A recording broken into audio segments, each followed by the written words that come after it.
2024 के रण में वाराणसी से ऐतिहासिक जीत के बाद में प्रधानमंत्री नरेंद्र मोदी आज वाराणसी के दौरे पर हैं। पीएम के दौरे को लेकर वाराणसी भव्य तरीके से तैयार किया जा चुका है, तैयारियां की जा रही हैं। लोग अब बस प्रधानमंत्री नरेंद्र मोदी का इंतजार कर रहे हैं।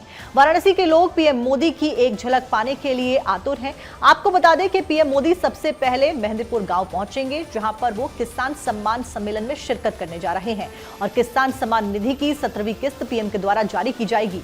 पीएम मोदी 9.26 करोड़ किसानों के खाते में 20,000 करोड़ रुपए सीधे ट्रांसफर करने जा रहे हैं। इसके बाद प्रधानमंत्री नरेंद्र मोदी शाम 7:30 बजे दशाश्वमेध घाट पर मां गंगा की आरती में शिरकत करेंगे और रात 8 बजे काशी विश्वनाथ मंदिर में पूजा अर्चना भी करेंगे।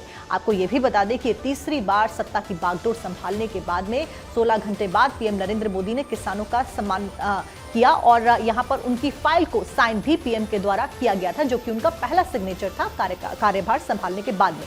और जीत के बाद आज पीएम नरेंद्र मोदी पहला वाराणसी दौरा करने वाले हैं। पीएम किसान सम्मान निधि की किस्त भी जारी कर रहे हैं।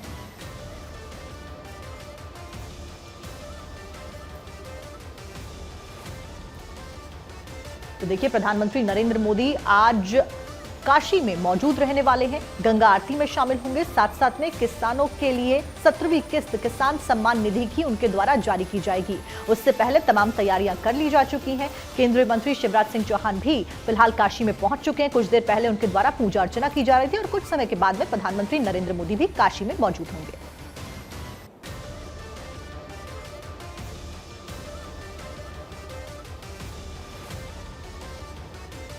और देखिए, ज्यादा जानकारी के साथ में अवनीश विद्यार्थी फिलहाल हमारे साथ में जुड़ गए। अवनीश, क्या कुछ तैयारियां फिलहाल बनारस में की गई हैं, क्योंकि अपनी जीत के बाद में संसदीय क्षेत्र का दौरा कई मायनों में खास, क्या कुछ तैयारियां?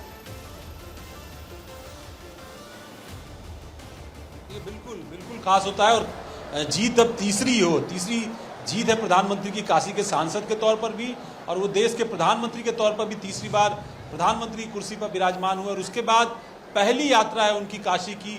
तैयारियां मुकम्मल है। यहाँ पर एक तरफ मंच सजा हुआ है, दूसरी तरफ तमाम किसान जो यहाँ पर जिनको इस पूरी योजना का लाभ मिल रहा है, किसान सम्मान निधि का, वो तमाम सारे किसान आसपास के इलाकों से, मेहंदीपुर का तो इलाका ही है, राजा तालाब, सेवापुरी, आसपास के दूसरे पिंडरा, तमाम सारे इलाकों से किसान यहाँ पर पहुँचे हुए हैं।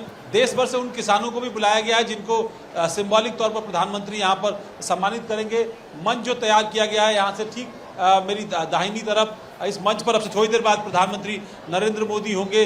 9.26 करोड़ किसान या उससे भी ज़्यादा की संख्या है किसानों की जिनको ये लाभ मिलने जा रहा है और 20,000 करोड़ रुपए से ज़्यादा किसानों के खाते में डायरेक्ट बेनिफिट ट्रांसफर के माध्यम से ट्रांसफर किया जाना है। नए नवेले कृषि मंत्री शिवराज सिंह चौहान भी काशी में पहुंच चुके हैं। उन्होंने अब से थोड़ी देर पहले बाबा विश्वनाथ के दर्शन किए हैं। मुख्यमंत्री योगी आदित्यनाथ, राज्यपाल आनंदीबेन पटेल और इसके अलावा उप मुख्यमंत्री केशव प्रसाद मौर्य, वो भी काशी की धरती पर पहुंच चुके हैं। अब इंतजार हो रहा है प्रधानमंत्री का। जैसे ही प्रधानमंत्री पहुंचते हैं उसके बाद वो वहां से हेलीकॉप्टर के माध्यम से जो है पहुंचेंगे यहाँ मेहंदीपुर, और यहाँ से फिर उनका जो है दशाश्वमेध घाट पर जो गंगा आरती का कार्यक्रम है उसका है। कुछ लोग भी यहाँ पर हैं, उनसे भी बातचीत करते हैं। किस तरीके से स्वागत कर रहे हैं आप लोग प्रधानमंत्री? हम प्रधानमंत्री का स्वागत शंखनाद से कर रहे हैं। आज प्रधानमंत्री जी उत्तर प्रदेश में उत्तराधिकारी बन के और अति उत्तम बन के उनके अपने संसदीय क्षेत्र में प्रवेश कर रहे हैं। प्रधानमंत्री जी कहे थे माँ गंगा ने मुझे बुलाया है, और आज मेहंदीपुर में प्रधानमंत्री जी जय जवान किसान का नारा लगाते हुए और यहाँ के लाभार्थी किसानों को लाभ देंगे। जिस तरह से प्रधानमंत्री जी स्वागत से कर रहे हैं आप? उधर मैं शंखनाद से करूंगा। प्रधानमंत्री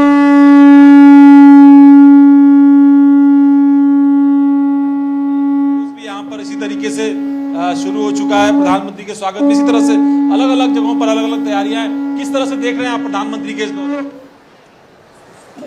प्रधानमंत्री जी के इस यहाँ के आगमन पे हम लोग बहुत खुश हैं, और हम तो चाहते हैं कि हमारे प्रधानमंत्री जी आजीवन भारतवर्ष के ही प्रधानमंत्री रहें। बस हम प्रधानमंत्री जी से एक अनुरोध करना चाहते हैं कि रोहनिया बाजार में जो रोड का चौड़ीकरण हो रहा है, वहाँ एक ओवर ब्रिज दे देते। वहाँ कम से कम 70-80 ऐसे छोटे मोटे व्यवसायी दुकानदार हैं, बेचारे एकदम रोड पर चले आएंगे। उनके पास कहीं न रहने के लिए जगह है, न जीने खाने के लिए जगह है, कुछ भी नहीं है। एकदम समझिए कि उनके बाल बच्चे एकदम रोड पर आ जाएंगे। ये काशी ऐसी जगह है जहां प्रधानमंत्री से लोग सड़क भी मांग सकते हैं, पुलिया भी मांग सकते हैं, नाली खड़ंजे की भी शिकायत कर सकते हैं, क्योंकि वो यहाँ के सांसद हैं और सांसद होने के नाते उनका एक दायित्व बनता है। और भी लोग हैं, उनसे भी जानेंगे। प्रधानमंत्री आ रहे हैं, किस तरीके से मन में क्या भाव है? प्रधानमंत्री आ रहे हैं, ये हम लोग का भाग्य है। वो तीसरी बार आ रहे हैं, देश का नाम उन्होंने रोशन किया, बनारस का नाम हम लोग का रोशन हुआ है। 140 करोड़ जनता के लिए वो समान रूप से कार्य करते हैं। ऐसे प्रधानमंत्री युगों युगों में बहुत कम ही आते हैं। ये आए हैं, हम लोग का भाग्य है। और अगर ये चौथी बार भी आए तो हम लोग का बहुत बड़ा भाग्य होगा।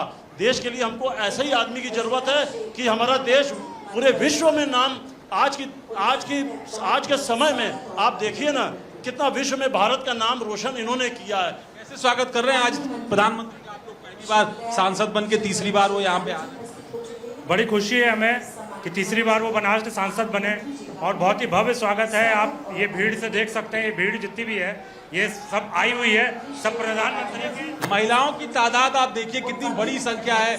महिलाएं आपको दिखाई पड़ रही है चारों तरफ, भीड़ में बड़ी संख्या है महिलाओं की जो यहाँ पर आई है। और इससे पहले आपको याद होगा चुनाव के समय भी काशी में एक नारी वंदन कार्यक्रम आयोजित हुआ था। प्रधानमंत्री उस कार्यक्रम में शिरकत करने आए थे।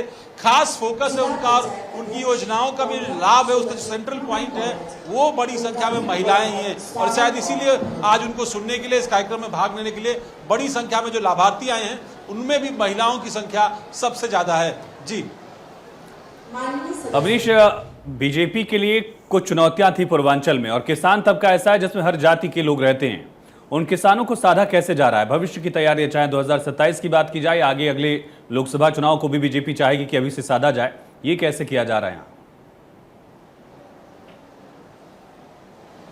देखिए मुश्किल जरूर है, और जातिगत समीकरणों के आधार पर जो धार्मिक समीकरण है उनको देखें अगर, तो पूर्वांचल की डगर काफ़ी मुश्किल है। लेकिन 2014 और 19 में जब सफलता मिली थी तब ये लगा था कि नहीं, अगर उन समीकरणों को साधा जाए तो एक मुकम्मल कहीं ना कहीं नतीजा भी मिल सकता है। और इसीलिए जब आपको याद होगा जब 14 का चुनाव हुआ तो केवल आजमगढ़ की सीट ऐसी थी जो बीजेपी हारी थी, बाकी सभी सीटों पर पूर्वांचल के उसका कब्जा था।